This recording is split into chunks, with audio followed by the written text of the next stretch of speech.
May isang tao na kilala sa lugar nila bilang sobrang palasimba. Linggo-linggo present, maagang dumarating, tahimik, mabait. Halos lahat iniisip. Ang sipag nito, siguradong masaya ang buhay nito. Pero may isang bagay na hindi alam ng karamihan. May pangarap siya na matagal na niyang gustong simulan. Gusto niyang gumawa ng content. Gusto niyang magbahagi ng inspirasyon. Gusto niyang makatulong sa ibang tao. Pero taon ang lumipas, hindi siya nagsimula. Hindi dahil tamad, hindi dahil walang oras, kundi dahil lagi niyang iniisip, hindi pa ako handa. Kapag mas magaling na ako, kapag mas maganda na ang gamit ko, kapag tama na ang timing. Isang araw pagkatapos ng simba, may narinig siyang sinabi ng matandang nakaupo sa tabi niya. Sabi nito, alam mo kung bakit may mga tao na hindi nakakakita ng bunga? Nagtaka siya. Sabi ng matanda, hindi dahil kulang ang panalangin. Minsan, kulang ang pagkilos.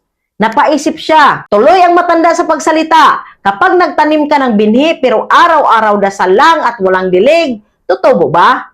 Tahimik siya. Sabi ulit ng matanda, may mga bagay na hinihiling natin, pero hinihintay din pala nitong magsimula tayo.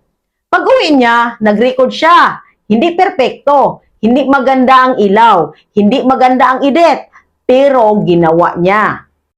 Unang video, kaunti lang ang nanood. Pangalawa, wala pa rin gaanong resulta. Pangatlo, ganon pa rin. Pero hindi siya tumigil. Hanggang isang araw, may nag-message. Sabi, salamat, kailangan kong marinig ang sinabi mo.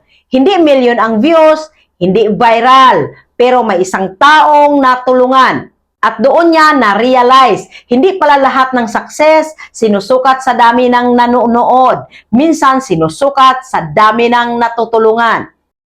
At ito ang aral para sa mga content creator. Maraming creator ang naghihintay ng tamang oras. Pero minsan, ang tamang oras ay nagsisimula sa unang upload. Hindi mo kailangan maging perpekto. Hindi mo kailangang hintayin ang lahat. Dahil kahit gaano kaganda ang plano, kapag walang aksyon, mananatili lang itong plano. At tandaan, ang consistency ay parang pagdalo sa isang magandang gawain. Hindi dahil may instant kapalit, kundi dahil alam mong may mabuting bunga sa paglipas ng panahon. Kaya kung creator ka, maghanda, magdasal kung gusto mo, magplano. Pero huwag kalimutang gumawa dahil baka ang hinihintay mong pagkakataon, hinahanap ka rin pala sa unang content na hindi mo pa naipost. Anong masasabi mo? See you in the comment section.